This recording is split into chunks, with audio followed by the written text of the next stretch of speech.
एक खामोश रात थी। गांव की एक कुची दीवार के नीचे एक सफेद सी मुर्गी अपने नन्हे 7 चौजों को परों में छिपाए बैठी थी। वो थकी हुई थी, दिन भर बच्चों के लिए दाना तलाश करती रही थी, खुद कुछ न खाया। चूजे कभी उसके पर के अंदर घुसते, कभी उसके मोना से खेलते। उनकी मासूम कलकारियां मुर्गी के दिल को सुकून देते।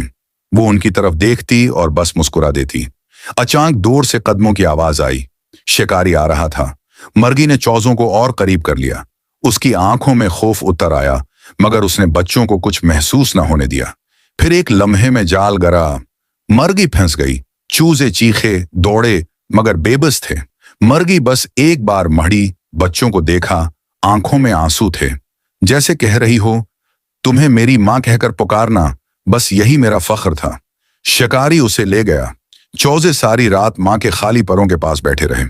अगली सुबह गांव की एक औरत गुजरी। चौजे कांप रहे थे।